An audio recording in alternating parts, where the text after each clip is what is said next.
Namaskar. Hello friends. Importance of negativity in spiritual contemplation and pursuit. We are used to eulogizing positivity when it comes to worldly matters, and that is right too. Without positivity, one may not be able to achieve much success in the worldly pursuits. However, when it comes to spiritual matters, I believe there is a major role for what one may commonly call negativity. Here are the fundamental spiritual concepts that are essentially negative in nature. Firstly, the definition of spiritual has to be negative, since ordinary seeker does not know what spirit is like. So it has to be defined as something that is not physical, something that is unlike anything in this perceptible world as experienced by our senses. Second, this physical world as it is perceived by my sense is not real. It is simply a transitory projection, like a movie scene being projected on the screen. Thirdly, spirituality involves negating the primacy of all our conditioned thinking so far. So a seeker has to start telling himself that his body and its comforts or discomforts are not important. The relationships are not as critical as one thought them to be so far. Possessions are not to be hankered after. Fourthly, spirituality entails inculcation of non-doership, that is, telling oneself that I am not the doer of any action. Fifthly, fruit of my action is not to be considered at all while initiating, performing, and even after completing the action. Sixthly, not mine but thine shall be done. My desire is not the driving factor. It is the divine plan that shall fructify. Doing, that is physical action or mental thoughts, must be specified in terms of tangible language pertaining to physical world. Certain actions in the spiritual realm can be described in a positive sense pertaining to the tangible physical world. For example, sit quietly and observe your breath, or keep chanting a mantra, or read scriptures, attend satsanga, that is company of spiritually inclined people, etc. However, action in terms of intangible words is difficult to put into practice for most seekers, especially the beginners. For example, saying that one should act from awareness, or by going to source, or in God consciousness, etc., does not make itself amenable to practice, since most people do not know how exactly to do it.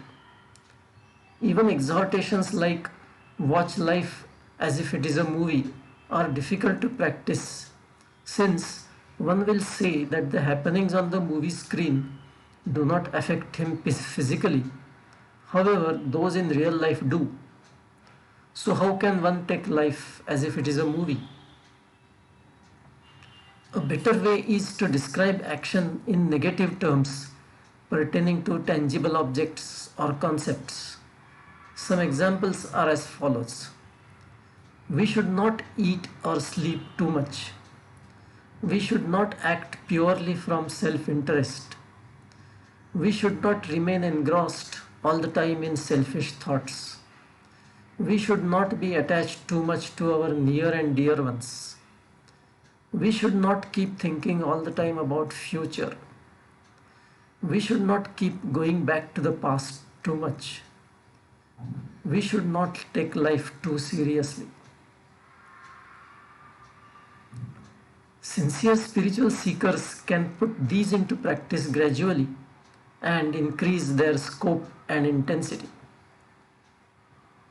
Possible outcome or target of actions may be intangible in physical sense, but it must be stated in terms of the language of well respected scriptures or seers.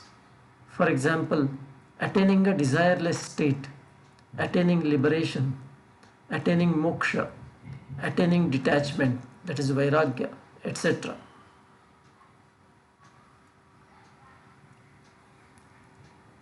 A spiritual approach to bringing up children. We are all spiritual beings, souls embodied in this physical world for some divine purpose. We should keep this firmly in mind while bringing up children. When children are in their formative years, up to the age of say 12, it may be alright and in fact necessary to guide them in accordance with our own knowledge and experience of what is good and what is bad. In other words, during the formative years, we need to be teachers. However, when the children pass the formative age and enter teens, we have to change our approach. Now it is the society around them, especially their peers, who become their teachers. So we, as parents, should give up our stance as a teacher and adopt the attitude of a companion and well-wisher. The term for this in Sanskrit is suhrud, and it is explained as a category of a friend who does not expect anything for himself and has only the well-being of the other person in his mind. Parents should become true suhruds to their children after the children get into their teens. In fact, it is a good idea to explain to the children the new approach and get them to gradually understand that they have to take the responsibility of their lives henceforth, albeit with guidance from the parents as necessary. The idea is that change is inevitable from one generation to another. It is futile to expect the next generation to fit into exactly the same mold as their parents. The Creator also has created His creation in an evolutionary mode where, as the saying goes, change is the only constant. So, parents should not resist their children developing differently as compared to what they themselves have been. This also means that the parents should not harbor any specific expectations, much less define as to what is good for their children. The most that the parents should do is to lay down the options as they see them and give their assessments. But they should never force them on their children. Again, the right spiritual attitude is to have the faith in the Creator and keep telling oneself that there is divine in every being, and the divine surely will shape everyone's life in accordance with His plan. Speed governor necessary on the path of life. Our Jivatma, that is embodied soul, comes into this world to experience the duality of this magnificent creation. At the soul level, it is aware of the illusory and transitory nature of this movie of life. It knows that the movie of life does not affect it one bit in its original form. So its attitude is one of only a bemused observer without taking anything seriously. However, there is a parasite that develops on this tree of the Jivatma, and that is our conditioned mind. It evaluates each and every event happening on the screen on the background of its past experiences and the consequent likes and dislikes that are formed by it.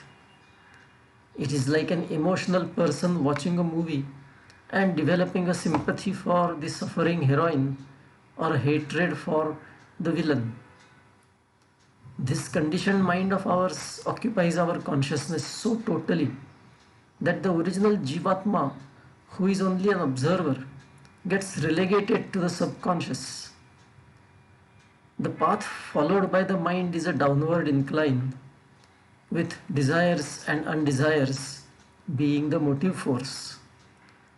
While a desire makes us go faster in our eagerness to see the desire fulfilled, our undesire also makes us go faster to get away from an undesired situation. This simply results in our hurtling down the path of life with an ever increasing speed until finally we crash into the inevitable death that causes us to be reborn. A spiritual approach to life stipulates a speed governor on the path of life. That speed governor is the awareness that this life is illusory and that our real self is unaffected by this life. Then one will go down the incline of life slowly and safely, all the time enjoying the journey without crashing into death, and then one will get off the incline to proceed on the next course. Until one learns this, there is no liberation from the repeated cycle of birth and death. Materialistic inclination is the angle of the inclined plane. Imagine an inclined plane. The load that one has to push up the incline needs a constant force made up of two parts. One part is to nullify the gravitational pull downwards, and the second part is to actually push the load up. The steeper the angle of the incline, the more the force required to push the load. Human life is like an inclined plane.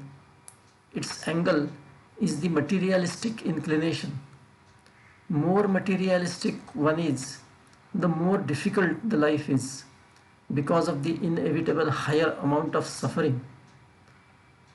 However, if we reduce the angle of the incline to zero, the plane becomes completely horizontal and the gravitational pull is no longer acting against the forward movement. Then the force required to move ahead is the minimal.